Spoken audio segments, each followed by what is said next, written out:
Population figures have been released. We'll have the count. Don't forget, a letter will now cost you a penny more to mail. Lyme disease cases have fallen by over 50%. Some important weather records have been broken. And the village of Mamaroneck launches a new website. Those stories and more, all right here on this edition of Larchmont Mamaroneck Community News.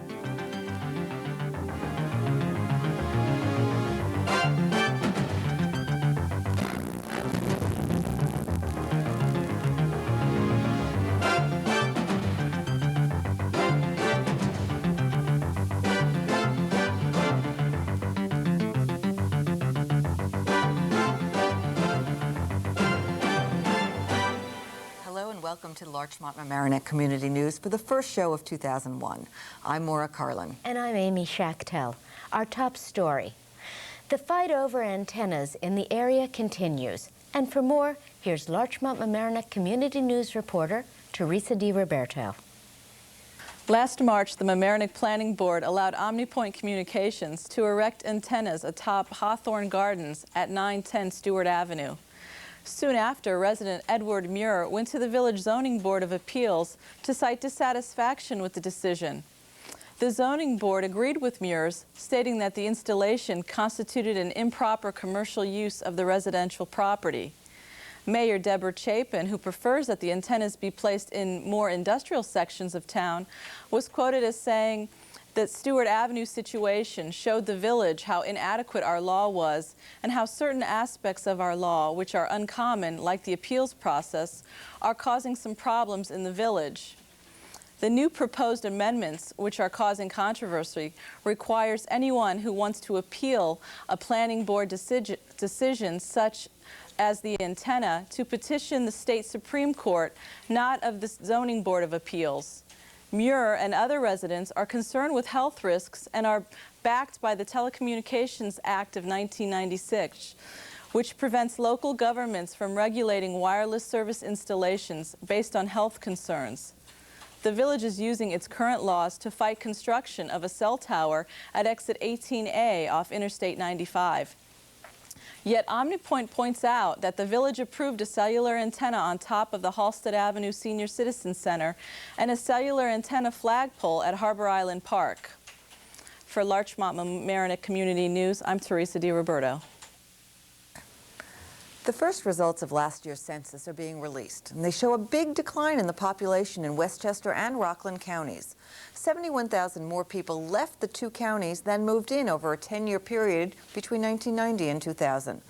On the other hand, Putnam County, to the north of Westchester, increased its population and is the fastest growing county in New York State. Overall, about 10% of the population of New York State, or 1.5 million people, moved out of the state. In total, New York's population grew by 5.5% over the last 10 years. Most of the residents of Westchester who left moved to Fairfield County in Connecticut, Putnam, Dutchess, and Orange counties in New York State, and to Florida. The village of Mamaroneck has a new website, and the address is www.village.mamaroneck.ny.us, and it is up and running. Residents are finding that governmental agencies are trying to become more accessible to the community. The new websites allow residents to stay informed at their own leisure. In the case of the new Village of Mamaroneck website, residents can obtain information from the village codebook, read minutes of village board meetings, get permit applications for everything from parking to shooting a movie. The village of Mamaroneck has spent around $4,000 so far on the new website, and cautions residents that the site is still a work in progress. The village coordinator of the computer service, Jean Perron, was quoted in the Journal News saying, "The website was designed with the help of some dedicated volunteers, that she will update the website twice a month. This is very important because if the municipalities expect the public to visit and use their website, it must be maintained right. So right now on the Mamaroneck Village website, you can only see the minutes from December's board meetings. The code book that is online is very hard to manage and seldom doesn't appear at all. The site does not yet offer residents the ability to voice their own feedback to the site, something that the Village of Larchmont website does offer. And speaking of Larchmont, their site also needs to be updated. LMC-TV is now seen on channels 71, 72, and 73, not on 14, 15, and 16 anymore. In the future, these municipal websites will have to be run by dedicated employees, not by volunteers. The flow of information runs at a very fast pace and needs to be addressed on a day-to-day basis. In the beginning, volunteers are vital and will lay the groundwork for the future. We are lucky in this community to have such dedicated municipalities that offer us a new and more convenient way to work with the local government. The Larchmont website address is www.ci.larchmont.n.us. And the Village of Mamaroneck website again is www.village.mamaroneck.new.york or ny.us. Stay tuned. The town of Mamaroneck is promising to launch their website real soon. Maura? A big drop in Lyme disease cases in Westchester County was reported last week. The preliminary numbers for 2000 were more than 51% lower. 272 cases were reported in 2000 compared to 553 in 1999. Now, the statistics were released by the New York State Health Department. In Putnam County, however, the number of reported cases increased by 62%. According to scientists, the tick population has increased to its highest level ever. One reason for the reduction of cases in Westchester may be that people are more careful and protect better against the disease. Another possible reason for the decline may be last summer's rainy weather. The price of a stamp goes up. For all the details, here's Larchmont Mamaroneck Community News reporter Teresa DiRoberto. The cost of mailing a letter is now 34 cents. The Postal Service bombarded its 38,000 offices across the country, shipping 4 billion 1-cent stamps to help people use their current 33-cent stamps. There is no formal grace period for those of us who have already sent out their letters without the increase. Mail should be delivered through Monday without a problem. After that, you're taking a chance of getting the mail returned to you, stamped postage due. For Larchmont Mamaroneck Community News, I'm Teresa DiRoberto. The big storm at the end of last year was a big challenge for Metro North to show that the railroad had implemented improvements after the transportation disaster of 1996 and 1997. Most trains had only minor delays when the work week started on January 2nd, and that record kept improving during the week. However, commuters did notice that trains were more crowded. Not only were more passengers using them, but 10% of the cars were out of service due to mechanical problems suffered during the snowstorm. One big complaint of New Year's Eve commuters was that the railroad had switched from the holiday schedule to the regular Sunday schedule, and that change wasn't well communicated. Holiday schedules were still available when trains were already running on a different schedule. The Larchmont Democratic political machine is searching for community leaders. For more, here's Larchmont Mamaroneck Community News reporter Glenna Gray. The Democratic Party of the Village of Larchmont is accepting nominations for the office of trustee on the village board. Interested citizens should seek information from the Democratic Committee chairperson, Fran Snedeker. Ms. Snedeker stated, "The Democratic Party has always operated with a spirit of openness and inclusiveness. The village board deals with environmental issues, land use policies, and long-range planning, plus the legislative oversight of day-to-day operations. Trustees serve for a 2-year term. Board meetings are held twice monthly on Monday nights. There is no salary for this position. For Larchmont Mamaroneck Community News, I'm Glenna Gray. Baby, it is cold outside. It's record-breaking cold. With the average daily temperature of 33.8 degrees Fahrenheit, this past November and December were the coldest months on record. We shattered the old record of 34.2 degrees Fahrenheit set back in 1889. Experts from the National Weather Service say we're returning to a more normal winter cycle after years of mild winters. The mild winters were due in part to the phenomenon known as El Niño and La Niña. That phenomenon is generated in the Pacific Ocean when large amounts of warm water build up in the ocean close to North America. Now that they have faded into a near-neutral state, they'll have little effect in the coming years. Experts are predicting weather conditions like what we experienced in the 1970s. For those of us who were around, not that I was, and remember what conditions were like in the 70s, remember a lot of snow. Maybe it's time to invest in that snowblower. In Larchmont, the village board is considering lowering the height of trees and bushes at village intersection. The proposed law would reduce the maximum height of bushes from 40 inches to 29 inches. The Larchmont Village Board is interested in comments from the public. In the village of Mamaroneck, a tugboat used by Director Shipyards sank in the Mamaroneck Harbor. The incident occurred on December 30th around 11 p.m. The Mamaroneck Fire Department arrived and was quickly able to stop the oil spill from the tug. The cleanup of the spill was completed 5 days later on January 4th. The cause of the sinking is believed to come from a frozen pipe that had cracked on the boat. The tugboat was raised from the water in about 4 hours after it sank. Moving over now to the town of Mamaroneck, a new superintendent of recreation was hired, and his name is William Hyder-Preem. Mr. Hyder-Preem will start on February 1st. He replaces the post held by Bill Zimmerman, who has moved on to become the superintendent of Parks and Recreation for the city of New Rochelle. Mr. Hyder-Preem was formerly with the town of Lewisboro. The job of Superintendent of Recreation receives $80,000 a year in pay and is responsible for running several sports programs. He will also manage the town's athletic facilities, which include Hommocks Park Ice Rink and the Hommocks Swimming Pool Complex. Some fancy maneuvering with grants for Westchester. To explain, here's Larchmont Mamaroneck Community News reporter Maria Savarino. The County Planning Department, together with the Westchester Industrial Development Agency, are taking advantage of a program sponsored by the U.S. Department of Housing and Urban Development that allows a municipality to borrow money against its allocation of community development block grants.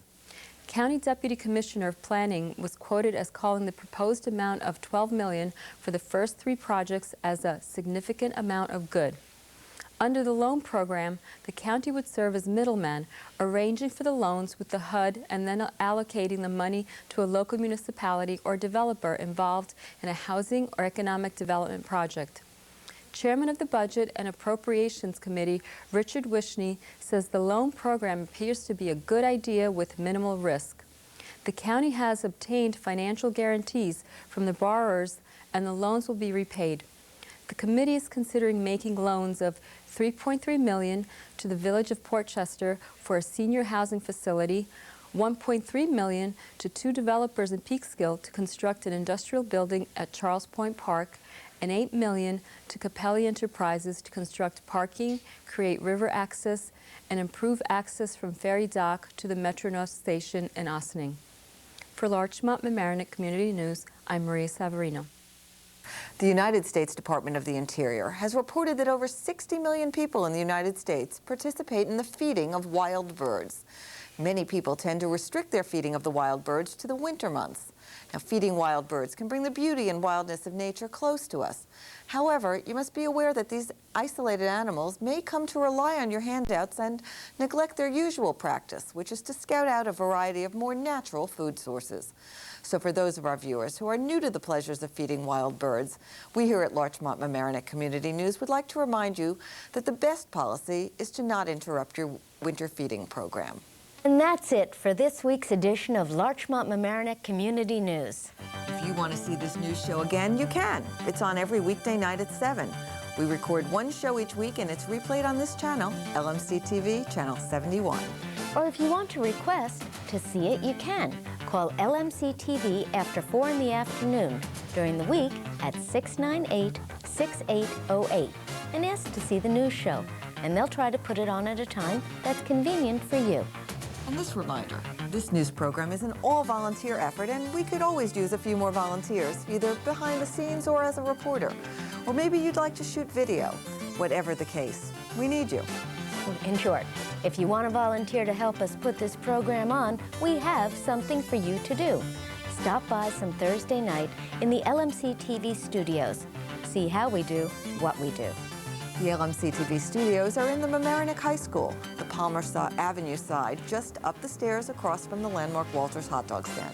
We get things started around 7 p.m. and we would love to see you. Also, if you have any comments or suggestions, have some video of an event that you would like us to put on this news show, bring it over to the studio or write to us at Larchmont Mamaroneck Community News in care of LMC-TV, 1 Library Lane, Mamaroneck, New York, 10543. Thanks again for watching Larchmont Mamaroneck Community News. I'm Maura Carlin. And I'm Amy Schachtel. We'll see you next week.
Metro North ridership is up. We'll have a report. New cell phone antenna must wait 9 months in the village of Mamaroneck. IKEA is calling to poll residents in the community. Also, the Department of Environmental Conservation and the Thruway Authority have a few questions for IKEA. And our real estate report details some shocking news about luxury home sales in our area, so stay tuned. Those stories and more all right here on this edition of Larchmont Mamaroneck Community News.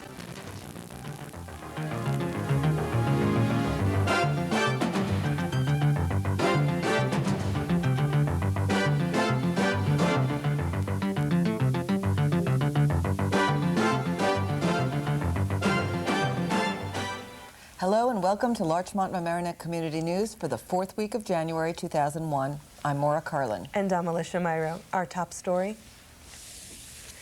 It takes a lot to keep Larchmont's Chris Selkuski from helping out in an emergency, but stealing his bicycle, his only transportation, did it.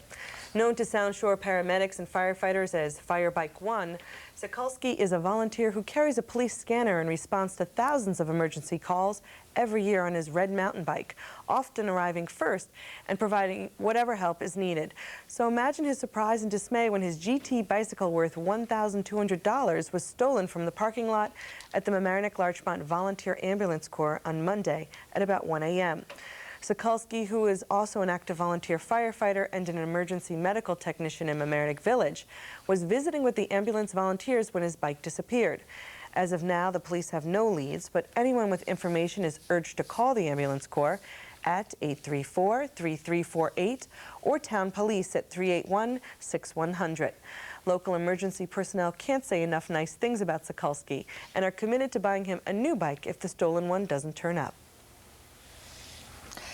As we rely more and more on wireless telecommunications, our need for antenna installation sites rise. And to meet these demands, the Mamaroneck Village Board has amended a section of the village code that covers this technology.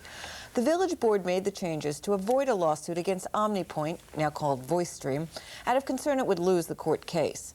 The revised code now clearly states that facilities such as wireless base station antennae shall be permitted in all zoning districts of the village. Mayor Chapin said that the new language of the code was only clarifying what the existing law said. This does not convince Edward Muir, who lives in the Hawthorne Gardens Co-op at 910 Stewart Avenue, where VoiceStream has installed antennae. Muir told the Sound in Town report, quote, "This looks like more than merely clarification to me."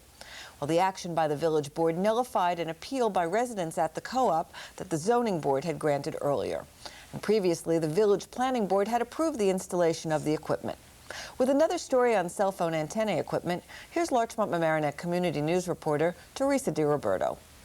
The Village Board of Mamaroneck voted 5-0 to put permit applications for building cell phone antennas on hold. The hold lasts 9 months, so more research can be done regarding potential health risks. Dr. Philip J. Landrigan, a pediatrician from Mount Sinai Hospital and director of the Center for Children's Health and Environment, is quoted as saying, "This is a step in the right direction." He also acknowledges that there is no direct evidence that this kind of antenna poses health risks when placed in residential areas. Dr. Landrigan advises caution. It takes 5 to 10 years to get the meaningful results from the studies being done. Mayor Chapin states that during the 9-month moratorium, the board will be seeking out consultants who can advise them on applying reasonable constraints the village may want to put in place to manage the future proliferation of this technology. For Larchmont-Mamaroneck Community News, I'm Teresa DiRoberto. The latest news on IKEA involves the Department of Environmental Conservation, or DEC, and the Thruway Authority. Both agencies are asking IKEA to deepen its analysis of traffic and air pollution. IKEA is proposing to build a 2-story, 308,000 square foot furniture store and about 1,500 parking spaces south of Fifth Avenue on the Mamaroneck border. The comments came in response to the huge study of the environmental and community impacts of the store released last fall. The issue of construction has grown into a huge battle with many residents and neighboring towns such as Mamaroneck and Larchmont pushing the City Council of New Rochelle to reject the store. The Thruway Authority cites an underestimation by IKEA of the pace at which traffic is growing on I-95. IKEA assumes a 1% annual growth in traffic, but actual data over the last several years has proved higher. In addition, more analysis is needed to make sure cars lining up at the entrance and exit ramps don't block nearby intersections. The DEC also commented on the possibility of having IKEA do more analysis on carbon monoxide pollution from cars and trucks heading to and from the store. For more news on IKEA, let's turn to Maura Carlin. Thanks, Alicia. Is your phone ringing during dinner? Well, guess who's calling now? And no, it's not the phone company or a credit card company or any other telemarketer. It's IKEA. Yep, IKEA is calling local residents to get opinions firsthand on the proposed New Rochelle store. And how did they get your number? Well, they're using an extensive list obtained through the county as well as the old reliable phone book. An IKEA spokesman says the company is taking seriously the concerns raised by the DEIS and is preparing a response to the traffic and environmental issues. Meantime, organized opposition by Westchester residents against IKEA Now, or RAIN, continues. RAIN is still urging opponents to the project to contact the New Rochelle mayor and city council and to pressure IKEA directly by contacting IKEA nationally and internationally and even providing a home address in Switzerland for IKEA's founder. RAIN is particularly irked by IKEA's arrogance in listing the New Rochelle store on their proposed opening list for October 2002. Parking permits are going on sale in the village of Mamaroneck. Here's Larchmont-Mamaroneck Community News reporter Amy Schechtel with the details. It's time again in the village of Mamaroneck to renew parking permits. If you are a current permit holder, you will be mailed a renewal application. For those of you who are new to the procedure, parking permit applications can be obtained at Village Hall at the Regatta, located at 123 Mamaroneck Avenue, on weekdays during regular business hours. You can also receive parking permit applications on weekends and at night by going to the police headquarters located at 169 Mount Pleasant Avenue. The third choice you have is on the net. Just type www.village.mamaroneck.com for the Village of Mamaroneck website. Now, once you have filled out your application, you must then make a copy of your car's registration certificate and write out a check for $240, payable to Village of Mamaroneck. You will also need a self-addressed, stamped number 10 envelope. Residents who wish to inquire about the Metro-North Railroad-owned parking lot can call All Right Parking at 888-682-7275. That's 888-682-7275. For Larchmont Mamaroneck Community News, I'm Amy Schachtel. Metro-North ridership has never been as high as it was last year. The railroad provided over 70 million rides in 2000, more than during any other year in its 17-year history, and more than in the 50-year period commuter ridership has been counted. Now, the increase in ridership from 1999 to 2000 amounts to about 5%. The biggest increase was recorded for travel between destinations north of Manhattan. Now, more riders mean that trains are more crowded with more people standing. The railroad is trying to compensate by adding more trains and more cars to already scheduled trains. Of the 3 lines that Metro-North operates out of Grand Central, the Hudson line recorded the biggest growth, almost 6%. The Harlem line came next with 4.8% increase, followed by 4.3% on the New Haven line. Among the stations served by Metro-North, Larchmont is the 6th busiest station. Larchmont Mamaroneck Community News reporter Christina Bolger has a follow-up story about Metro-North and some new online opportunities. Christina? The Metro-North Transit Authority is introducing a new pilot program that will let residents buy train tickets on the web. The only downside to this transaction is that you must wait 3 to 5 days to receive your tickets by mail. The MTA is allowing the public to buy a ticket with a credit card online, something you can't do at any of the train station windows. Regular commuters have another option when it comes to buying a ticket. The Mail and Ride program allows commuters to pay by check or credit card. The new web program will suit people who plan trips in advance and out-of-towners who have heard about the long lines at the train station. Anyone who wants to buy a monthly ticket will have to wait about 6 months. Also coming soon to the website, the MTA is considering adding MetroCard. You may soon be able to buy your train, bus, and subway tickets online in one transaction. The Metro-North web address is www.mta.nyc.ny.us. For Larchmont Mamaroneck Community News, I'm Christina Bolger. Economy may be cooling now, but last year luxury home sales reached a new height. About 535 houses and residential properties in Westchester sold for more than $1 million in 2000. That's an increase of 30% compared to 1999. On a list of communities that had the most home sales of more than $1 million homes, Larchmont ranks 5th with 33 sales. The 3 most expensive sales took place in Bedford. Martha Stewart's new home in Bedford leads the list with a whopping $15.2 million price tag. And that's it for this week's edition of Larchmont Mamaroneck Community News. If you want to see this news show again, you can. It's on every weekday night at 7 p.m. We record one show each week, and it's replayed on this channel, LMC-TV, channel 71. Or if you want to request to see it, you can call LMC-TV after 4 in the afternoon during the week at 698-6808 and ask to see the news show. They'll try to put it on at a time that's convenient for you to watch. And this reminder, this news program's an all-volunteer effort, and we could always use a few more volunteers, either behind the scenes or as a reporter. Or maybe you'd like to shoot video. Whatever the case, we need you. In short, if you want to volunteer to help us put this program on, we have something for you to do. Stop by some Thursday night in the LMC-TV studios and see how we do what we do. The LMC-TV studios are in the Mamaroneck High School, the Palmer Avenue side, just up the stairs across from the landmark Walter's hot dog stand.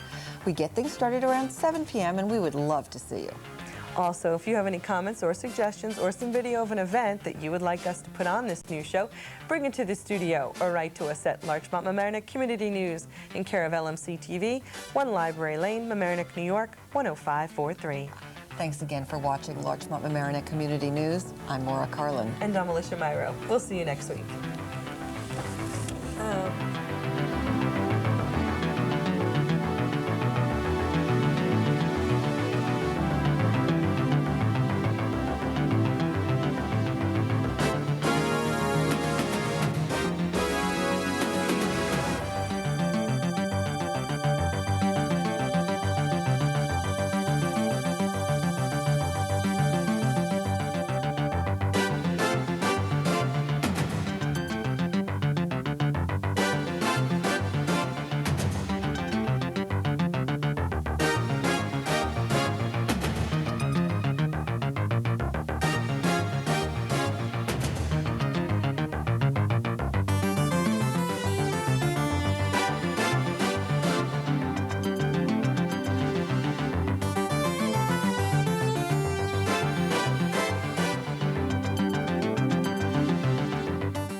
We are going to be actively pursuing alternatives to the IKEA proposal.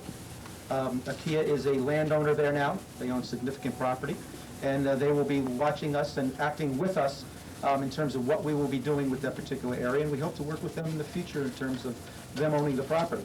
However, they will not be developing the property.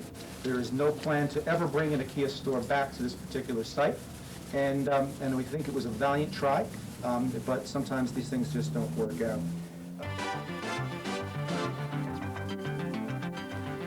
Larchmont picks their candidates for the next election. Tax certiorari payments have been approved. Are you on the list? The village of Mamaroneck is hunting for polluters. 2 local teens are arrested in a school burglary attempt. And now, luxury apartments may be built in Larchmont. Those stories and more, all right here on this edition of Larchmont Mamaroneck Community News.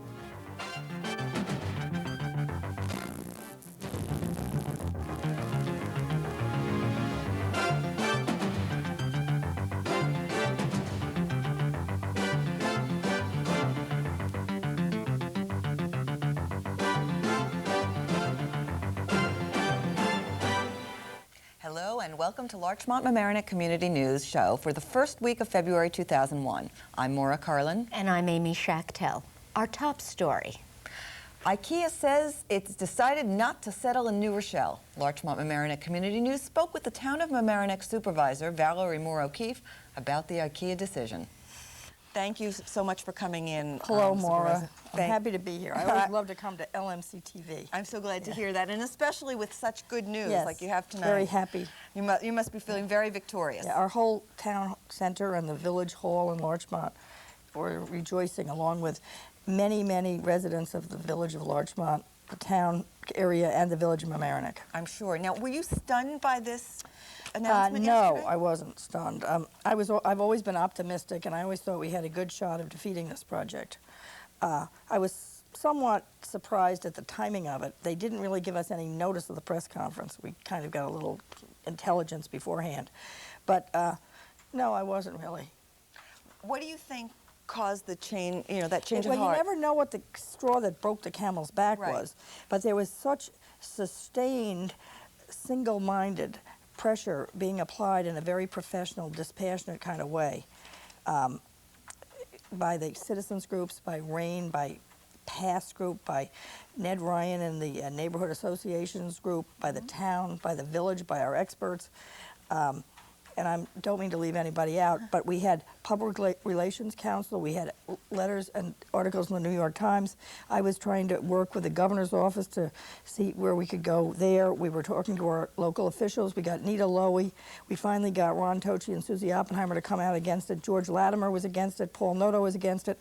And I think that the handwriting was on the wall for IKEA, that it would be a long, drawn-out fight to try to get the ramps to go in there. And they took a look at the data. They saw that our experts were correct, both the village of Larchmont and ours. I think ours did a marvelous job. And the amount of traffic would impact forever the village of Larchmont, the town of Mamaroneck, the town village of Scarsdale, the village of Mamaroneck, and very healthy parts of the city of New Rochelle, which would then be degraded as far as quality of life. They'd be urbanized, and the property values would drop. So that when they took a look at the whole thing, I think that they figured maybe we didn't do our homework, and I think that was the case. I do not think that IKEA actually did a survey of the sophistication and the energy of the environmental awareness of the Sound Shore population. I just don't think they knew what hit them. Do you think they were just expecting to be able to build this store no opposition? No, I think that they thought they'd have some opposition like they had in Hicksville, but I don't think that they had any idea that there would be such an uprising of people who just would not give up. I mean, sometimes you burn out, but Scott Steffen and then Lady Lori Brandon and many others, Patty Horing over in the RAIN group, just kept pushing it and pushing it and pushing it, and they were tireless. Well, IKEA said that I think that what pushed them over the edge, so to speak, would be having to get that 95, that ramp on and off from 95.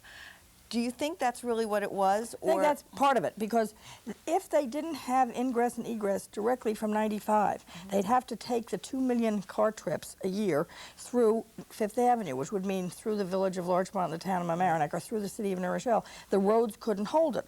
So basically, when they looked at the data, they knew they'd have to use these ramps. The ramps cost millions upon millions of dollars, and to get the ramps, because it's a federal highway, they'd have to get federal approval, they'd have to have state approval, we'd have seeker approval. The federal law, we could appeal to what they call environmental justice. So, I mean, we had them, I think, tied up quite. And it was going to be too long a battle for them. And it wasn't worth it. Plus the fact the PR was very bad, because they held themselves out as very environmentally sensitive, and they have advertisements all over the world.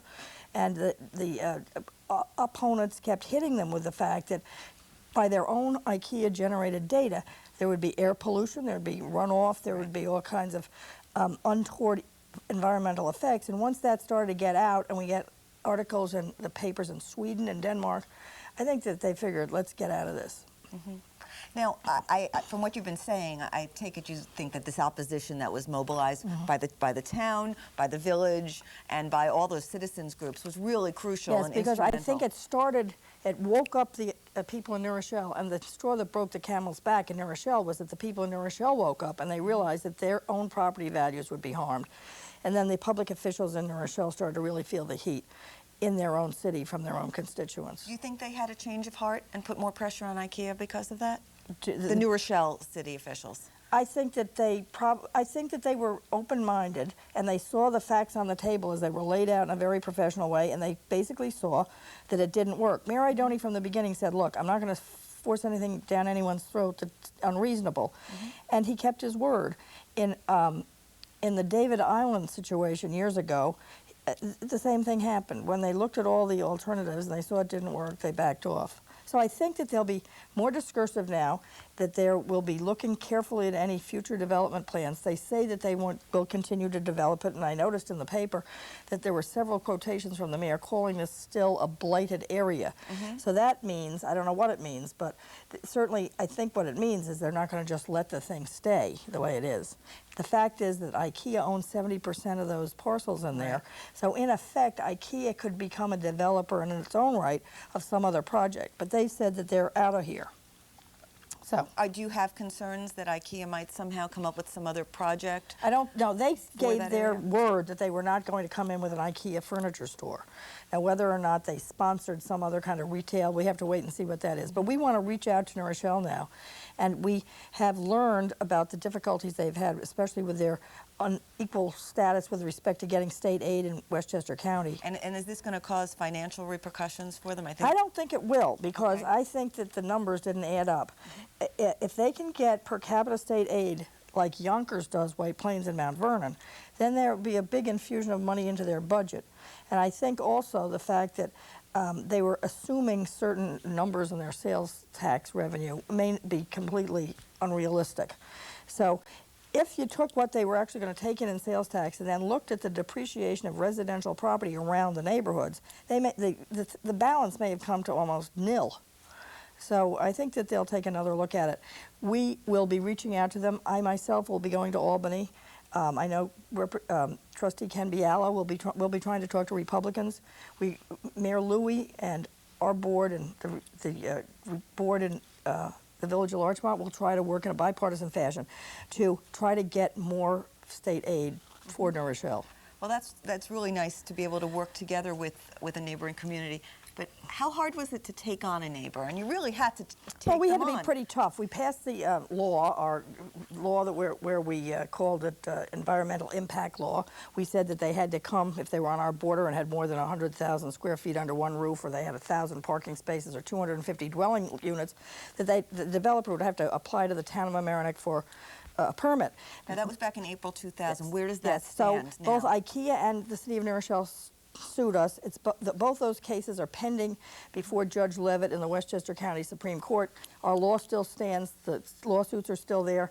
We will be talking to our attorney in the beginning of next week to see where we are on the status of the litigation, but that's still there. Do you think that the lawsuits will go forward? I actually don't know. But the principle that we were trying to enunciate in the passage of the law was when there's a huge thing right on our border, it's only fair to have some consultative input, you know, into the decision making. But we have learned that the idea of regional planning is something that's, you know, on its way. And then the other thing that we learned, I think, was that the I-95 corridor really does characterize the whole Sound Shore. And the studies that our experts have done, which were ratified by the other expert studies, is that I-95 is so dense with traffic so often now that it reaches the level of E and F in traffic service, which is almost a meltdown of traffic. Now, how are we going to have sustainable development, economic health in Westchester County if I-95 becomes so clogged up that people can't get to these stores or businesses? And will the people on I-95 now start wandering off I-95 like they do on the Long Island Expressway or they do in northern New Jersey going through our side streets? We've learned that the state of Connecticut is considering adding a 4th lane to the I-95 in Connecticut. Coming south, what would happen then when you get to Portchester? How do you get the 4 lanes into the 3 lanes? They have a breakdown lane, they can do that. There's virtually no way we can enlarge I-95. The traffic on the Hutch is getting worse and worse. So we are going to have, Mamaroneck Town is going to sponsor on the 28th of February a summit along the Sound Shore with the chief elected officials, town managers, to look at the implications of I-95 for the future of the Sound Shore. We will have people from, we hope, the Thruway Authority. We will have someone from the governor's office. We hope to have our chief elected state officials. And we will bring our traffic consultants in and an economist to talk about that. And there'll be officials from the other towns? Yes. And we've talked to almost all of them. And we also plan to ask someone from Connecticut's southern southwest region, regional planning on the I-95 corridor, so that we can look ahead as a region to see what we should or shouldn't do or how we should plan in a more rational fashion with respect to things that are dependent on that I-95 road. Now, apart from I-95, have there been discussions about just general regional planning or even conflict resolution? I mean, well, there is. The Westchester County Planning Board, of course, is a consultative body, and it doesn't have the teeth to mediate border questions. However, there have been efforts up at the Pace Law School. There's a Professor John Nolan up there who's tried to bring local officials together to teach conflict resolution so that before things get out of hand, there might be some intermunicipal kind of ways to ameliorate difficulties. They have what they call intermunicipal agreements, which are agreements between towns or villages or cities to try to work together on things that seem to be conflicting on the two sides of the border. Okay. Given how harsh a stance you had to take against New Rochelle, are you concerned about any repercussions in the relationship between the communities? No, I think that we've been getting together for 300 years. We've been incorporated. I mean, not incorporated, but the town of New Rochelle and the town of Mamaroneck. So we've gotten along together all right for 300 years. I think we'll do okay. This was a little blip, and we certainly wish New Rochelle well. We want them to have good, safe city and economic health. Okay. Well, I want to thank you so much for coming in, Supervisor Thank you. I was delighted to be here. And I want to thank all our town board members and all the wonderful volunteers and all the elected officials in the village and the town. We'll all work together. And I think one of the things we learned in November that every vote here really counts, and now we know that all our voices really count also. Absolutely. So thank you again. Thank you. 2 teenagers from the town and village of Mamaroneck have been charged with third-degree burglary and criminal possession of burglars' tools. The teens were spotted in Murray Avenue School at 2:21 a.m. on January 24th by the school custodian, Donald Michelizzi, who quickly called the police. Officer Harry Peterson and Suzanne DeBown of the Town of Mamaroneck Police Department came on the scene and captured the 2 suspects. During the investigation of the teens, it was determined that a lot of the school burglaries that were committed in the past few months could be traced directly to the 2 teens. A 200-pound safe stolen January 18th from Hommock's ice rink was found. Digital cameras, cellular phones, 3 laptop computers, 5 hard drives, a 27-inch television set, and a cash box containing $750 in cash was found during searches of the teens' homes. Police also recovered master keys for Chatsworth Avenue, Murray Avenue, and Central Avenue schools. In total, police recovered over $20,000 in stolen school property.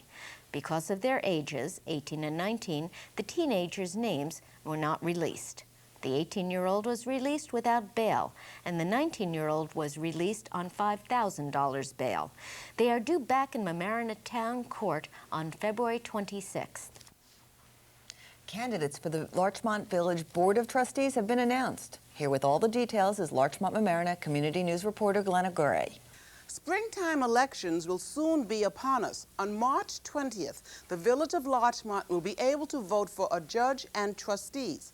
The Republican Party has nominated Ken Bialo, a 5-year incumbent, and Chris Vernai, a 4-year resident. Judge Thea Beaver rounds out the Republican ticket. On the Democratic side, Tom Stewart and Lauren Gottfried were nominated to run for the position of trustee. In an unprecedented endorsement, the Democrats crossed the line and supported the Republican judge.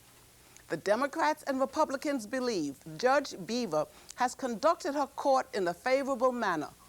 Trustees are elected for a 2-year term, and they are unpaid. The judge receives $17,000 per year. Tune in to LMC News for further coverage of the campaign. For Larchmont-Mamaroneck Community News, I'm Glenna Gray. There will be an investigation by the Village of Mamaroneck in the industrial section to try to identify a major source of pollution. Storm drains near Waverly Avenue will be videotaped from inside to determine where the pollution source is coming from.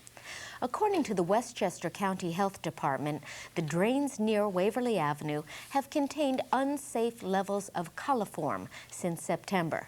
It is suspected that a sanitary sewer pipe is leaking untreated sewage into a storm water pipe that makes its way to Harbor Island. If all goes well, the problem can be fixed within 2 weeks. More luxury apartments are in the planning stages for Larchmont. To fill us in, here's Larchmont-Mamaroneck Community News reporter Christina Bolger. Forest City Daily, a Manhattan developer, is continuing to pursue plans to build 225 luxury apartments near the site of their proposed IKEA superstore in New Rochelle. The developer's representatives told the Mamaroneck Town Board that it has agreed to buy 3 homes along Maxwell Avenue and is close to buying commercial properties on the 2.7-acre site of Madison Avenue. The project would include retail space on the ground floor and a 4-level garage that would house 480 cars. The plan would require special permits and would have to go through several town commissions and public hearings before it could be accepted. William Littauer, a Washington Square resident and a former LMC-TV news anchor, told the Journal News that the project would fit in well with the 6- and 7-story apartment buildings in the area and would add to the tax lease. He also said he was not worried about the additional traffic the homes would generate. The amount of traffic would be insignificant compared to the amount that IKEA would generate, end of quote. For Larchmont-Mamaroneck Community News, I'm Christina Bolger.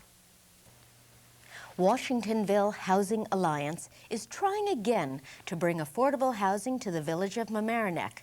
To tell us about their second plan, here's Larchmont-Mamaroneck Community News reporter Glenna Gray. Ellen Levy, Executive Director of the Washingtonville Housing Alliance, has submitted a new housing plan for families who earn 80% or less of Westchester County median income. The new plan calls for 3 attached 3-story homes at 726 Old White Plains Road. By reducing the original size, the planned site will have more parking spaces and the buildings will be lower. The Alliance is applying for state and federal grants. They are also raising private funds to pay for the $1.5 million to $1.7 million project.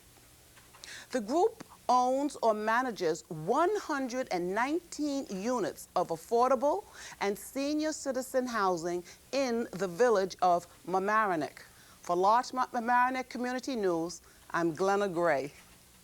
It's time now to see who will receive a reduction in their property assessments and get a tax certiorari payment. Here with the list of winners is Larchmont-Mamaroneck Community News reporter Christina Bolger. A 90s trend has carried over into a new decade. Property owners are continuing to win reductions in their property taxes.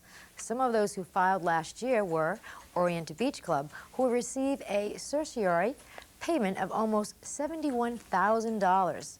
Larchmont Realty Trust, $30,000. The International House of Pancakes will collect a check for $16,552. All in all, the Mamaroneck Board of Education agreed to return almost $272,000 to cover these court-ordered reductions in property taxes to residents and businesses who filed last year. Eventually, the County of Westchester will hold a county-wide reassessment, and all property in the county will be reevaluated. Until then, the school system will be reimbursing those residents and businesses who file and win a judgment. Will you be on the list next year? For Larchmont-Mamaroneck Community News, I'm Christina Bolger.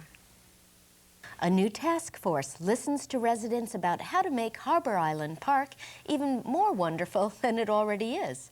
For more, here's Larchmont-Mamaroneck Community News reporter Sharon Levy. The Mamaroneck Village Task Force on Harbor Island are in discussions about improving the park. According to Mary Debbie Chapman, the idea behind this is to expand the public use of this 44-acre waterfront park. One idea that was proposed as an additional way to attract village residents and people who work in the business district of Mamaroneck is to build a playground for toddlers and maybe even a removable ice skating ring. Another suggestion was to build a gatehouse at the entrance of the park as an information center. Many would like to build food stands at the pavilion. This would encourage more families to have lunch at the park on a weekend. The committee would like to add tables and chairs for people to socialize. Mort Heilman, the committee's chairman, said that the village needs a place for its people to congregate. Bruce Messner, another committee member, would like to see a band shelf for concerts and an underground sprinkler system for the park's playing fields. With these possible changes, the docks would be expanded, and this would be bringing in boaters who would want to enjoy Harbor Island Park. The Village Task Force would like to see the Mamaroneck Harbor become a visitor's destination spot, similar to other ports on the Long Island Sound. The village did not discuss building a swimming pool at the park at this meeting. The Harbor Committee is in the progress of getting estimates to see what it would cost for a swimming pool. For Larchmont-Mamaroneck Community News, I'm Sharon Levy. Jacqueline Gordon is making the news again. Here with the update is Larchmont-Mamaroneck Community News reporter Christina Bolger. A couple of weeks ago, we introduced to you Jacqueline Gordon, a senior at Mamaroneck High School and a semi-finalist in the Intel Science Competition. The finalists were announced on January 31st on Intel's website. We are sorry to report that Jacqueline's name was not on it. Ms. Gordon was recognized for her research on binary stars and stellar evolution. Jacqueline shouldn't feel too bad for being a semi-finalist. She will receive $1,000. The Mamaroneck High School will also receive $1,000 for future support of the school's science and math education programs. Jacqueline Gordon, congratulations! We here in Larchmont and Mamaroneck think you have done a stellar job. For Larchmont-Mamaroneck Community News, I'm Christina Bolger. The Martin Luther King Jr. Awards were held this past month at the Emlyn Theater. And here with a report on the event is Larchmont-Mamaroneck Community News reporter Glenna Gray. On January 10th, the Mamaroneck-Larchmont Human Rights Commission held their annual awards ceremony at the Emlyn Theater. As always, the community turned out to celebrate and participate in this event. The keynote speaker was world-famous Reverend Paul Moore, Jr., the former Episcopal Bishop of New York City. Reverend Moore's speech reached out to embrace all areas of human diversity. Cindy Goldstein, a community activist, was the recipient of the Dr. Martin Luther King Jr. Award. Ms. Goldstein has developed several direct action programs in our area. She founded the Larchmont Mamaroneck Hunger Task Force and the ELM Project, which is a job referral service which assists employers in finding qualified employees in the community. Joan Chest, the school psychologist, and Dana Powell, the minister of music at the Straight Gate Church, shared the organization award. Congratulations to the Larchmont Mamaroneck community for their continued support of the Human Rights Commission and the work of the late Dr. Martin Luther King Jr., who sought freedom and dignity for all human beings. For Larchmont Mamaroneck Community News, I'm Glenna Gray. And that's it for this week's edition of Larchmont Mamaroneck Community News. If you want to see this news show again, you can. It's on every weekday night at 7 p.m. We record one show each week, and it's replayed on this channel, LMC-TV, channel 71. Or if you want to request to see it, you can. Call LMC-TV after 4 in the afternoon during the week at 698-6808 and ask to see the news show, and they'll try to put it on at a time that's convenient for you. And this reminder, this news program is an all-volunteer effort, and we can always use a few more volunteers. Behind the scenes or as a reporter, or maybe you'd like to shoot video. Whatever the case, we need you. In short, if you want to volunteer to help us put this program on, we have something for you to do. Please stop by some Thursday night in the LMC-TV studios and see how we do what we do. The LMC-TV studios are in the Mamaroneck High School, the Palmer Avenue side, just up the stairs from the landmark Walter's hot dog stand. We get things started around 7 p.m. and we'd love to see you. Also, if you have any comments or suggestions and some video of an event that you would like us to put on this show, bring it to the studio or write to us at Larchmont Mamaroneck Community News in care of LMC-TV, 1 Library Lane, Mamaroneck, New York, 10543. Thanks again for watching Larchmont Mamaroneck Community News. I'm Maura Carlin. And I'm Amy Schachtel, and we'll see you next week.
The time is now to sign up for county summer jobs.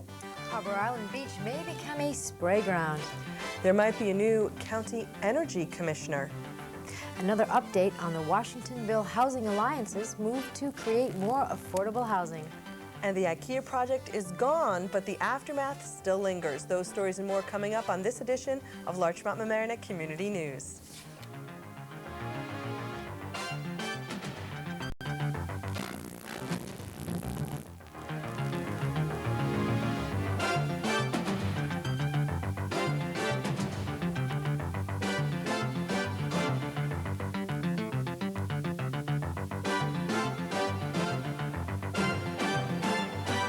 Hello and welcome to the Larchmont Mamaroneck Community News Show for the second week of February 2001.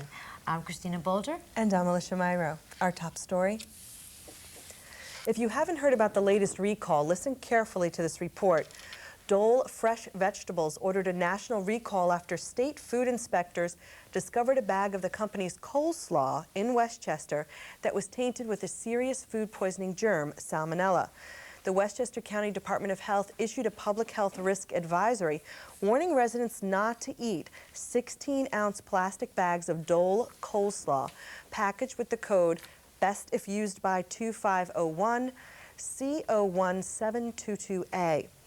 People should discard it or return it to the place of purchase. The tainted slaw was found at a local retail food store during a random inspection by the State Department of Agriculture and Markets.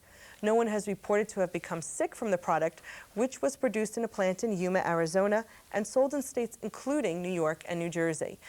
Dole ordered 74,000 bags pulled from the batch pulled from stores. Salmonella germs are transmitted from feces and usually found in raw animal products such as beef, poultry, and eggs. The germ can cause serious and sometimes fatal infections in young children, the elderly, and people with weak immune systems. Healthy people suffer from typical food poisoning symptoms such as nausea and vomiting that usually subside within a week. This winter has been tough on the snow removal budgets of communities in our area. Mamaroneck Village has spent about 2/3 of its annual budget already.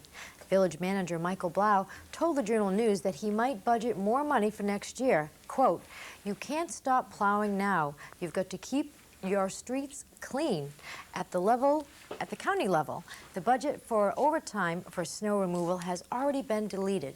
The New York State Thruway Authority spent $1.4 million of its $2.4 million budget for snow removal already in November and December, and expects to be over budget after the storms in January and February. Well, as many of you have heard, IKEA, the giant furniture store chain, has backed out of its plans to build a two-story, 308,000 square foot store south of 5th Avenue on the Mamaroneck border in New Rochelle's City Park. This news brought relief to many residents and business owners who refused to sell their property in IKEA's buyout. Unfortunately, those that are left are feeling the loss of close friends and popular businesses that moved out when IKEA bought them out months ago. The impact is very noticeable, some residents, and the community has changed, and now residents lay in wait to see what comes next. What's in store for this New Rochelle neighborhood resting on the Mamaroneck border remains to be seen. Mayor Tim Idoni says that he would meet with small groups in New Rochelle, Larchmont, and Mamaroneck to discuss what types of development people felt was appropriate on the 5th Avenue site.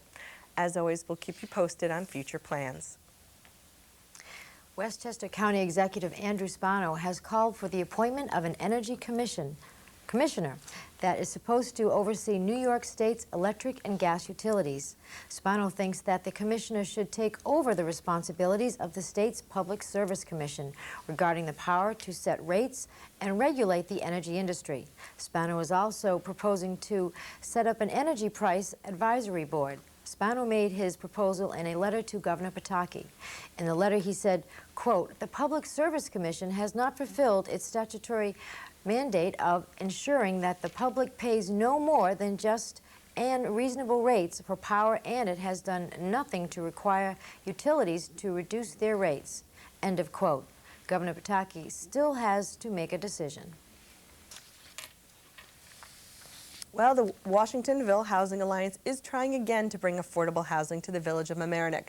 To tell us about their second plan, here's Larchmont Mamaroneck Community News reporter Maura Carlin. There are more changes ahead for the proposed Washingtonville Affordable Housing Project. At a hearing last week before the Mamaroneck Zoning Board of Appeals, more than 50 residents attended, some expressing concerns about the effects of the proposed homes on the neighborhood, and others praising the scaled-back project and the need for more affordable housing in the village of Mamaroneck. After its plans for 4 four-story attached homes were rejected by the Zoning Board of Appeals last November, the proponent of the project, the Washingtonville Housing Alliance, reduced the plans for the 2-family row houses. Now, as a way to reduce the home's effect on the neighborhood, particularly parking and congestion, the Zoning Board of Appeals has asked the Alliance to consider turning the 3-story homes at 726 Old White Plains Road so that they face Washington Street and allow entry from Old White Plains Road. The Alliance has agreed to look into such a change for the upcoming March 1 meeting, when the Zoning Board of Appeals will review the proposal. The Alliance will also provide financial information on March 1st to show why the project cannot be scaled back further. For Larchmont Mamaroneck Community News, I'm Maura Carlin. Looking for a summer job? Listen up. Larchmont Mamaroneck Community News reporter Amy Schachtel has all the details for you. If I pass. Westchester County is now accepting applications for summer jobs. They are looking for parks and pool attendants, lifeguards, playland ticket takers, cashiers, and ride operators. Also, laborers, office workers, and lab assistants. All applicants must be 16 or older, and special consideration will be given to county residents. To get an application, you can go to the Department of Human Resources in room 100. That's in the McCallion Office Building at 148 Martine Avenue in White Plains. Or you can send a self-addressed stamped envelope marked Summer Employment to that same address. If you really want to get a jump ahead of the crowd, you can also download the application from the Westchester County's website, and that address is www.westchestergov.com. That web address again is www.westchestergov.com. For Larchmont Mamaroneck Community News, I'm Amy Schachtel. Happy job hunting. Flight delays last year set a new record for tardiness. If you traveled by air last year, your flight was late 27% of the time. The Department of Air Consumer Report has only been collecting flight data since 1995. United Airlines had the worst on-time arrival record last year, with 39% of all flights arriving late. The best arrival time record last year went to Continental Airlines, with planes arriving on time 78% of the time. For the past 5 years, passengers on U.S. flights have increased by 27%. It was also reported by the Inspector General's office that in the first 9 months of last year, the average delay was more than 50 minutes. That's 50. These delays don't seem to be getting better with time. More planes may be needed, but it seems for now, long waits at the airport are going to be something we are all going to have to get used to. For Larchmont Mamaroneck Community News, I'm Christina Bolger. The Village of Mamaroneck Housing Authority Section 8 Rental Assistance Program is now underway. Here to tell you how to make the list is Larchmont Mamaroneck Community News reporter Amy Schachtel.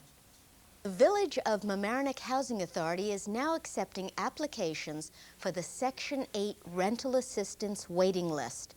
All applicants must be either a citizen or have eligible immigration status. There are a limited number of applications due to funding availability. Mamaroneck Village residents will be given first preference on the list with a first-come, first-serve order. To get your application, you can go to the Village of Mamaroneck Housing Authority at 154 West Boston Post Road in Mamaroneck. And you can also call between the hours of 9 a.m. and 12 noon to speak to someone at 698-1044. The number again is 698-1044. For Larchmont Mamaroneck Community News, I'm Amy Schachtel. New changes in teen driving regulations may be in the works. Here with her report is Larchmont Mamaroneck Community News reporter Maura Carlin. Turning 16. In our area, that rite of passage usually means a driver's license.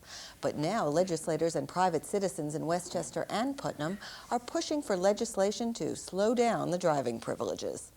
Under the proposal, teens still could get a learner's permit at 16, but there'd be no more racing for the driving test. To get to the next step, a junior operating license, which restricts nighttime driving, they'd have to wait 6 months and show they had at least 50 hours of supervised driving practice. Then, to get full driving privileges, teens with a junior license would have to wait a full year or until they reach 18, whichever is longer, before applying for a regular driver's license. Under present law, teens with a permit can get their junior licenses after taking a 5-hour course and passing a road test. And a full license is available at 17 if they take a driver's education course. Why the movement to put a brake on the driving?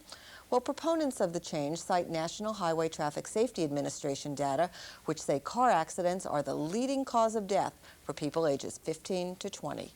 For Larchmont Mamaroneck Community News, I'm Maura Carlin. Citizens Police Academy. No, this is not a phrase used in the Police Academy movie. This is real. Westchester residents who have always wanted to try their hand at police work can now get their chance. In an effort to improve relationship between the police and community, Westchester County is offering a 10-week training course in police procedures. Residents will listen to police lectures and get some hands-on training. They will get to use the interactive, state-of-the-art, video-based firearm system. Residents will also learn about bomb squads and what real cops face when there is a bomb threat. The classes will be held at the Westchester County Police Headquarters in Hawthorne, the Police Academy in Valhalla, and in the Cortland Town Hall. The classes will meet once a week for about 3 hours. For more information on the Citizens Police Academy, you can call the county's Public Information Office at 741-4358. For Larchmont Mamaroneck Community News, I'm Christina Bolger.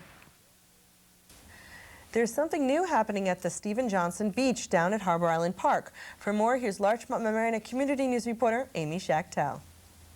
Sprayground, playground. In an effort to attract more people to Harbor Island Beach this summer, the Village of Mamaroneck hopes to put in a new sprayground. What is a sprayground, you ask? Village Manager Michael Blau was quoted in the Journal News as saying the new facility would be about 5,000 square feet and have about 6 or 7 different pieces of equipment that spray water. Mr. Blau believes the spray ground will be a big success with the children. The village manager also hopes parents will come back to the beach. Harbor Island Beach, or as it has been renamed, the Stephen Johnson Beach, has fallen upon hard times, and last summer the beach was closed due to a fuel spill. Seasons of beach closings due to flooding from an overworked sewage treatment plant that polluted Harbor Island, and there's been talk of a pool to be built. The Village of Mamaroneck is still collecting information on how a pool would be built on the beach. This spray ground might be a good first start. And if people don't feel confident enough to go in the water, at least they could get a cool, refreshing spray at the spray ground. For Larchmont Mamaroneck Community News, I'm Amy Schachtel. The Space Shuttle Atlantis is orbiting Earth, delivering a giant American science laboratory that will be part of the International Space Station, Alpha. Most of the mission is carried live on LMC-TV's Channel 73. You can watch the astronauts as they go about their work. When nothing else is scheduled, you can frequently watch NASA's television program on our Channel 73. It includes updates from the space station, at times live video and audio from this permanent post in outer space, but also footage from previous shuttle flights and other video about NASA's activities. Check it out. And that's it for this week's edition of Larchmont Mamaroneck Community News. If you want to see this new show again, you can. It's on every weekday night at 7 p.m. We record one show each week, and it's replayed on this channel, LMC-TV, Channel 71. Or if you want to request to see it, you can call LMC-TV after 4 in the afternoon during the week at 698-6808 and ask to see the new show. They'll try to put it on at a time that's convenient for you to watch. And this reminder, this news program is an all-volunteer effort, and we could use a few more volunteers, either behind the scenes or as a reporter, or maybe you'd like to shoot video. Whatever the case, we need you. In short, if you want to volunteer to help us put this program on, we have something for you to do. Stop by some Thursday night in the LMC-TV studios and see how we do what we do. The LMC-TV studios are in the Mamaroneck High School, the Palmer Avenue side, just up the stairs across from the landmark Walter's hot dog stand. We get things started around 7 p.m. and we would love to see you. Also, if you have any comments or suggestions or some video of an event that you would like us to put on this news show, bring it to the studio or write to us at Larchmont Mamaroneck Community News in care of LMC-TV, 1 Library Lane, Mamaroneck, New York, 10543. Thanks again for watching Larchmont Mamaroneck Community News. I'm Christina Bolger. And I'm Alicia Maura. We'll see you next week, and have a very happy Valentine's Day. Happy Valentine's Day, Michael, my husband, Michael Hochhauser. And happy Valentine's Day to Paul and everyone else in the Larchmont Mamaroneck community.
have an update on the status of the Grand Union Supermarket in Larchmont. Students in Rhinebeck celebrate Women's History Month. Westchester County has released a stormwater pollution report on our area of Long Island Sound.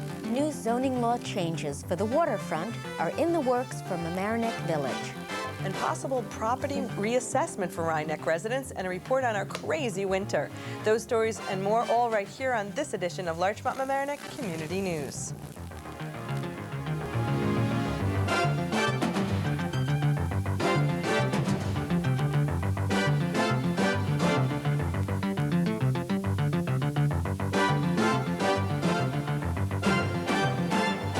Hello and welcome to the Larchmont Mamaroneck Community News Show for the second week of March 2001. I'm Amy Schachtel. And I'm Alicia Myro. Our top story. Dozens of volunteers from the 3 municipalities gathered recently at Rye Town's offices in Portchester to begin researching the possibility of reassessing property values. If tackled, this would be the first time in over 3 decades that property values were assessed. The last time Rye reassessed the 11,000 parcels of property within the town was in 1967. The citizen committee that braved inclement weather to meet recently was comprised of representatives of Rye Brook and Portchester, the 2 villages, Rhinebeck, and the 3 school districts within their borders. The diverse backgrounds represented on the committee include private citizens, commercial landowners, and school board members. The committee is hoping to break into smaller groups to study the pros and cons of revaluation and the potential impact of revaluation on veterans and senior citizens. The town of Rye's primary function is to oversee tax revenue for its villages and school districts. One reason for the recent interest in revaluation is the declining tax base due to successful challenges made by landowners paying too much. The goal of reassessment is not to raise more money in taxes, but to redistribute the tax burden more fairly among the town's taxpayers. Past practice has shown that reassessment typically lowers taxes for 1/3 of the community's properties, raises it for 1/3, and the remaining third stays the same. Coincidentally, Rye Town's neighbor, Mamaroneck Town, is also exploring the possibilities of reassessing its properties. Another lottery scam has taken place in the village of Mamaroneck. A couple of years back, we reported here on Larchmont Mamaroneck Community News that con artists were involved in lottery scams. What they would do is tell someone that they had a winning lottery ticket, but could not cash it in because they were not legal residents. They would ask for good faith money with promises of sharing the winnings, but of course, they would never show up. This is what happened exactly to a Mamaroneck Village woman who was taken for $1,500. The con artists would show a lottery ticket that they would say is the winning ticket, and then they would take the good faith money. And while the woman was trying to cash in the phony ticket, the con artists would disappear. We here on Larchmont Mamaroneck Community News would like to warn residents that if something sounds too good to be true, it usually is. Please be warned, if you hear of this sort of scam happening, or if it is happening to you, leave the scene quietly and call the police. Don't be left there holding the bag or the ticket. Well, the village of Mamaroneck is planning to issue no building permits or approvals at its 3 waterfront clubs for 90 days while it drafts changes to zoning laws in the area. Currently, the definition of land use rules in the marine recreation zone, where the 3 boat and beach clubs operate, is ambiguous, say officials. Trustee Guy Zarega is quoted in the Journal News saying, "The laws need to be more explicit for what's behind the terms primary and secondary uses." Currently, the law defines membership clubs as the principal uses in the zone and allows other activities such as tennis, day camps, and dining as accessory uses. The move to revise the law comes as Mamaroneck Beach and Yacht Club fights to move forward with a multi-million-dollar expansion and renovation. The village's Zoning Board of Appeals rejected the club's proposal in November. The club, which is proposing to expand the capacity of its clubhouse from 437 to 736 people, is challenging the Zoning Board's decision in State Supreme Court. There are public hearings already scheduled regarding this issue, and please contact Mamaroneck Village Hall at 169 Mount Pleasant Avenue for the latest dates, times, and locations. Or tune in here at Larchmont Mamaroneck Community News for the latest details. A conference was called to update goals for cleaning the Long Island Sound at New York Botanical Gardens in the Bronx. This past week, many groups from our area attended. It seems the scientific community is at a loss when it comes to explaining why the lobster population is dying off and why there are such high levels of nitrogen in the water. There has also been a sharp decrease in plankton, a major food source for small fish in the Sound. One of these reasons for these losses can be attributed to the rise in hypoxia, a low level of dissolved oxygen in the water that suffocates fish and other marine wildlife. Many safeguards have been put in place. Sewage treatment plants are cleaner, industrial chemical discharges are lower, and wetlands are now protected. Mark Tedesco, director of the U.S. Environmental Protection Agency off Long Island Sound's office, is quoting in the Journal News saying, "The theme overall is a positive one. There is a lot of progress being made, but you have to constantly reinvigorate that effort." End of quote. Long Island Sound watchdog groups like the Long Island Sound Interested Alliance and the Long Island Sound Study to Save the Sound group think it's time to turn to areas previously overlooked. And the Sound marine life is now first on their list. Well, stormwater runoff is a major polluter of the Long Island Sound, and Westchester County has just released a report on how it plans to manage this problem. Here with the details is Larchmont-Mamaroneck Community News reporter Maura Carlin. A plan to address local stormwater pollution is finally here. A recent Westchester County report takes aim at controlling polluted stormwater from entering Mamaroneck Harbor through the Mamaroneck and Sheldrake rivers. The report, which is the third in a series of planned studies in both New York and Connecticut to address runoff problems in the Long Island Sound, provides local officials and environmental activists with useful data and analysis and a number of targeted recommendations that may aid in rectifying the ongoing pollution problem at Mamaroneck's Harbor Island beach. One focus of needed reform is soil erosion and sediment control, particularly with new construction. When dirt is moved, soil with contaminants is often loosened and washed into the Sound. The county study recommends, among other things, that eroded stream banks be restored with stabilizing vegetation, which acts as a filtering system to remove pollutants from the water as it leaves the harbor. Another major theme is the need to educate the public and get us all involved. In formulating the report, the Westchester County Department of Planning divided the region into 6 watershed areas emptying into the Sound, and volunteer streamwalkers identified 44 impaired sites, 27 of which were in the Mamaroneck River. While the report's findings are not yet binding, federal mandates are expected in 2002, along with stiff penalties for violation.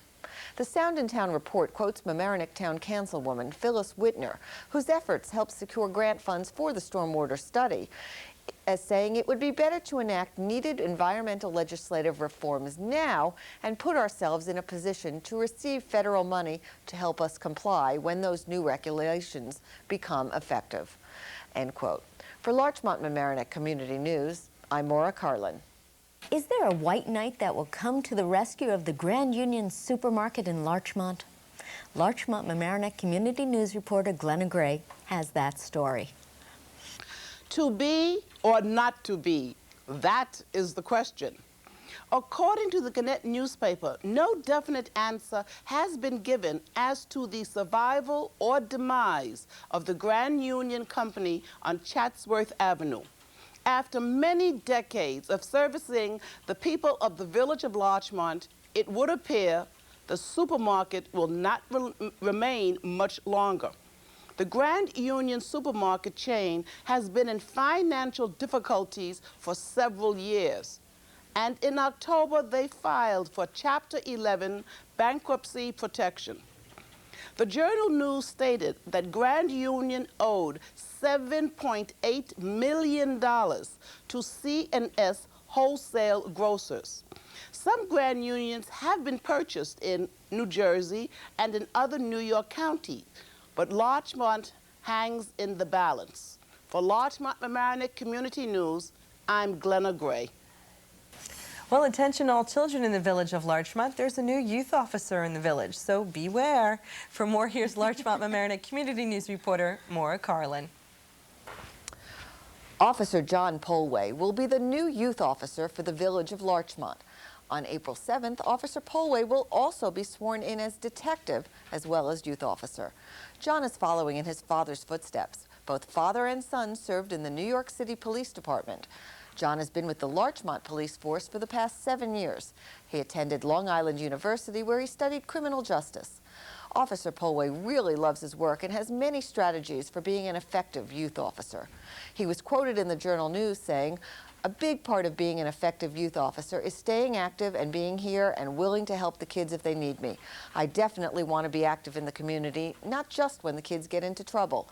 John plans to stay involved in community events and make himself known in the school system. It's important to him that kids know he has an open door policy.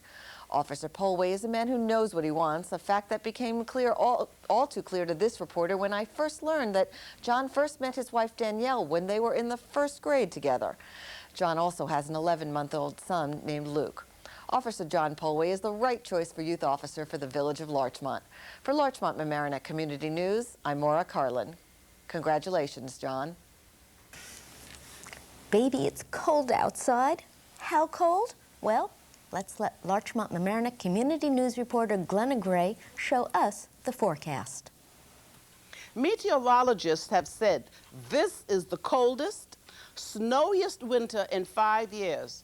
And although it's March, which came in like a lion, it seems as if it's going to go out in the same fashion. Whatever happened to the predictions and multiple warnings the public received for last week's storm? That prediction has many people upset. Some people say blame the forecasters from Canada or their low pressure system that's been sending frigid air our way, or was it just hype on this side of the border? Or perhaps it was Mother Nature doing her thing. Whatever the reason, harsh winter costs money. The repair of potholes and sidewalks will be significant in dollars and cents. Last time, when county offices were closed, that's a loss of business. The loss of business to store owners and the loss of classroom time all add up to deficits. However, on the other hand, businesses that provide winter equipment sold out, and skiers are having a wonderful time. For Larchmont Mamaroneck Community News, I'm Glenna Gray. Well, Women's History Month is generating a lot of excitement over at Rhinebeck High School. Here to explain is Larchmont Mamaroneck Community News reporter Maura Carlin. It may be called Women's History Month, but the opening celebration at Rhinebeck Middle School looked to the future. As part of the Women in Action Day program, 65 present-day successful women with diverse careers, from FBI agent to letter carrier to harpist to Taekwondo instructor, spoke to the 5th through 8th graders about their careers and career choices. The women, many of whom are also mothers of middle school-aged children, weren't there to recruit, but rather to open up the young minds to a world of possibilities.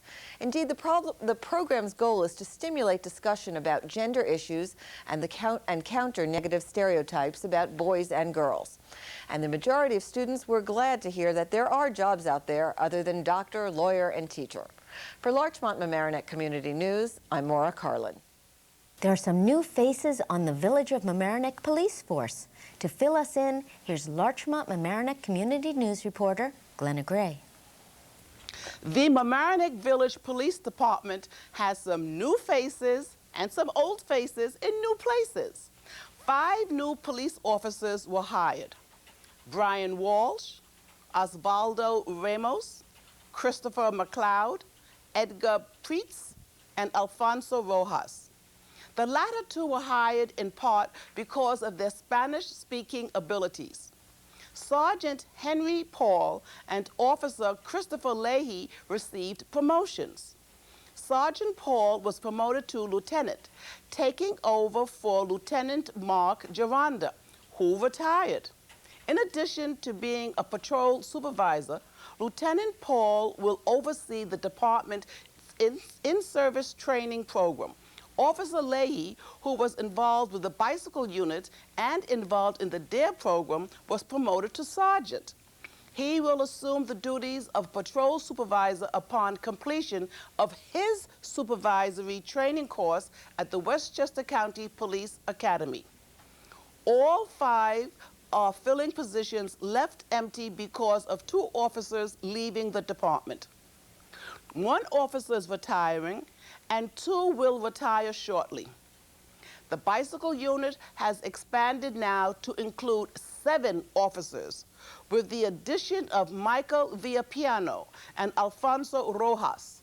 For Larchmont Mamaroneck Community News, I'm Glenna Gray. And that's it for this week's edition of Larchmont Mamaroneck Community News. If you want to see this news show again, you can. It's on every weekday night at 7 p.m. We record 1 show each week, and it's replayed on this channel, LMC-TV, Channel 71. Or if you want to request to see it, you can call LMC-TV after 4 in the afternoon during the week at 698-6808 and ask to see the new show. They'll try to put it on at a time that's convenient for you to watch. And this reminder, this news program is an all-volunteer effort, and we could always use a few more volunteers, either behind the scenes or as a reporter. And if you like to shoot video, we have something for you to do. In short, if you want to volunteer to help us put this program on, we have something for you to do. Stop by some Thursday night in the LMC-TV studios and see how we do what we do. The LMC-TV studios are in the Mamaroneck High School, the Palmer Avenue side, just up the stairs across from the landmark Walter's Hot Dog stand. We get things started around 7 p.m. and we'd love to see you. Also, if you have any comments or suggestions or some video of an event that you would like us to put on this new show, bring it to the studio or write to us at Larchmont Mamaroneck Community News, in care of LMC-TV, 1 Library Lane, Mamaroneck, New York, 10543. Thanks again for watching the Larchmont Mamaroneck Community News. I'm Amy Schachtel. And I'm Alicia Myro. We'll see you next week. Well.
More census information has come to light, and it doesn't look good.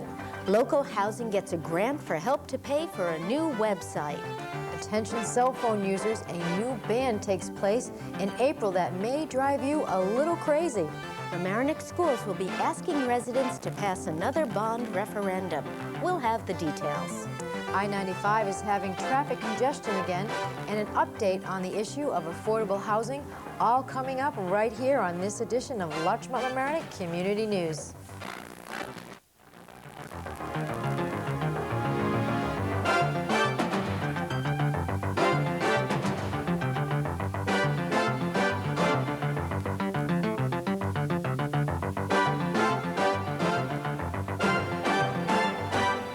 Hello, and welcome to the Larchmont Mamaroneck Community News Show for the 3rd week of March and the 1st week of spring 2001. I'm Amy Schachtel. And I'm Christina Bolger. Our top story. The Mamaroneck Board of Education is planning to raise $53 million in a new bond referendum. Renovation of all 6 schools in the district is the reason. Most of the money, about $35 million, will go to the renovation of the high school. A new science wing will be built, where all the classrooms and labs will be grouped together. A new library and cafeteria is also under consideration. The old hallway floors that were covered up in past years with rubber tiles will be removed to finally get rid of the asbestos flooring underneath. The Board of Ed is also planning to enlarge the parking lot on the Boston Post Road side of the school and create new entrance and exit lanes. In order to accomplish this, the school district would have to cut into Kemper Park and move a World War II monument, a plan that doesn't sit well with some members of the community. Kemper Park is a small parcel of land near the football field. The park was purchased by Adolph Kemper, who donated the land to the school district after World War II. The monument bears the names of Kemper's son and 97 other servicemen and 1 female Red Cross worker. All died in World War II, and they all attended the Mamaroneck school system. Renovations are also in store for the Hommocks Pool, where school officials plan to put in a new roof. Mamaroneck Avenue School is also a big winner in the renovation plan. A new annex is in the works, where a multi-purpose office area, meeting room, and cafeteria would be built. A connecting hallway would also make the entire building handicap accessible. Currently, the Mamaroneck Avenue School cafeteria is also used as an auditorium and a gym. The school district also has plans for Murray, Central, and Chatsworth Avenue schools. The $53 million bond will be distributed throughout the school system over a period of 5 years. Residents may remember over the past 5 years we have been paying off the $19 million bond that saw the expansion of the Hommocks Middle School. The Mamaroneck Board of Education plans to proceed slowly and is welcoming community input. Spokesperson for the Board of Education, Joan Rosen, was quoted in the Journal News saying, "We're asking the whole community to support it. Their feedback is important." End of quote. If you would like more information regarding the Mamaroneck School's new $53 million bond issue, you can visit their website at www.mamkschools.org. We here at Larchmont Mamaroneck Community News would like to encourage the planners of this new bond referendum to come in and visit us here on the news show and help us keep the community informed as this issue moves forward. Amy? The controversial sanitary sewer overflow facilities to be built in Larchmont and New Rochelle will finally become a reality. In a unanimous vote, the Westchester County Board of Legislators approved the project that is expected to cost about $31.4 million. $23.3 million will be borrowed for the sewage facilities by selling bonds. The remaining $8.1 million will come from New York State. The Larchmont tanks will be built in the Public Works area at the northeast end of Flint Park. Originally, the sewage tanks were to be constructed close to residential homes near Flint Park. When residents complained, the overflow sewer tanks were then planned for underneath the basketball courts in Flint Park. But residents also objected to that. Lawmakers are convinced the new site at the north end of Flint Park meets with the residents' approval because no one came to object at the last public hearing. These sewage tanks are designed to hold sewage during heavy rainstorms when the sewage treatment plants are full, so untreated sewage doesn't get released into the Long Island Sound. The tanks hold the untreated sewage until the treatment plants can safely process the sewage. In the event that it rains so hard that the overflow tanks become full, they are equipped to do a preliminary treatment on the sewage before it is released into the Sound. Christina? Attention cell phone users. Starting April 22nd, it will be illegal for you to use your handheld phone while driving. In a unanimous decision, the Westchester County Board of Legislators passed the bill banning handheld cell phones while driving in Westchester back on February 26th. And County Executive Andrew Spano has since signed the bill into law. Any motorist caught using a handheld cell phone while driving will be subject to a $150 fine. It is important to note here that hands-free cell phones will be allowed. Local police departments are still in a quandary as to how to enforce the law, but say they should have it all worked out by April 22nd. So count those weeks. Even with all that work that was done on I-95 over the past couple of years, it seems traffic congestion still remains.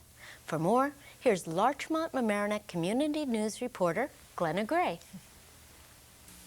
Last week, many communities met in order to look at the traffic problems on I-95 in our area. The town supervisor, Valerie Moore O'Keefe, the mayors of Larchmont and Mamaroneck villages, New Rochelle, Rye, and a representative of Port Chester, a county legislator, James Maisano, and Assemblyman Ron Tochi, and a representative from Governor Pataki's office listened to a variety of statistics from different experts and regional planners. Many ideas were discussed on how to divert traffic to alternate routes when massive backups occur, how to reroute more commercial freight to rail lines, how to increase passenger train use, and how to participate in park and ride programs. They decided small incremental procedures are needed to be developed between neighboring municipalities in order to help solve this problem. For Larchmont-Mamaroneck Community News, I'm Glenna Gray. The Washingtonville Housing Alliance is a nonprofit organization that tries to help low to moderate income residents find affordable housing in our area. Their mission statement, and I quote, is to preserve and enhance the quality of life in the village of Mamaroneck and the surrounding area, end of quote. Executive Director Ellen Levy and Assistant Director Martha Lopez have come up with another idea to help out people in need. With the help of the local clergy, they plan to set up an emergency fund for needy residents in transition or facing possible eviction. The plan is still in the working stages. The Washingtonville Housing Alliance provides assistance for more than 150 people a year with housing issues. They have just been awarded $12,500 in a state grant to develop a new website and maintain it for 5 years. The new website is expected to be up and running by this summer and will contain information about the Housing Alliance as well as a listing of affordable apartments in our area. They will also be linked to the New York State's new Affordable Housing Directory. And their address is www.dhcr.state.new.york, that's ny.s/AHD. For more information about the emergency fund or affordable housing in our area, you can call the Washingtonville Housing Alliance at 698-4299. That number again is 698-4299. That sounds like a wonderful program. It should help a lot of families in our area. I hope a lot of people get this information. Yeah, I hope so. A lot of finger pointing is going on when it comes to the 2000 census. Here with the reason why is Larchmont-Mamaroneck Community News reporter Glenna Gray. Were you counted in the last census? Last year, the census produced in Westchester County had several kinks. Some people did not return their census forms, and others did not receive any forms. The primary reason for a census every 10 years is to inform the government as to where the people are and how many people are living in every community. The census includes everyone, legal or illegal residents. Once the government has a count, money can then be assigned to schools, daycare centers, programs for the poor and homeless. Most governmental decisions are based on census numbers. The tax structure is, of course, affected. Community planning, public policy, and even street repair. The Census Bureau mailed out forms, but not necessarily to correct addresses, or they even missed apartment buildings.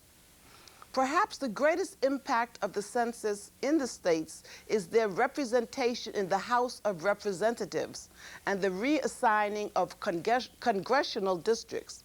Last time, we lost 2 congressmen from the state of New York. For Larchmont-Mamaroneck Community News, I'm Glenna Gray. And that's it for this week's edition of Larchmont-Mamaroneck Community News. If you want to see this news show again, you can. It's on every weekday night at 7 p.m. We record one show each week and it's replayed on this channel, LMC-TV, Channel 71. Or if you want to request to see it, you can.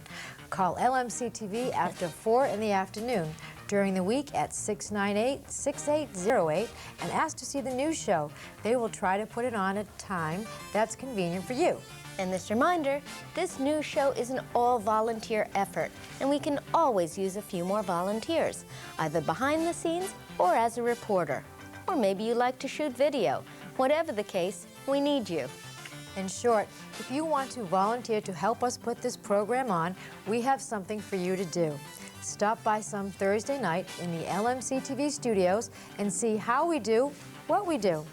The LMC studios are in the Mamaroneck High School, the Palmer Avenue side, and just up the stairs from the landmark Walter's Hot Dog stand. We get things started around 7 p.m. and would love to see you come by. Also, if you have any comments or suggestions or some video of an event that you would like us to put on this news show, bring it to the studio or write to us at Larchmont-Mamaroneck Community News in care of the LMC-TV, 1 Library Lane, Mamaroneck, New York, 10543. Thanks again for watching Larchmont-Mamaroneck Community News. I'm Amy Schachtel. And I'm Christina Bolger. We'll see you next week. Now, the handheld phones, I have one. Oh, I can't live without mine.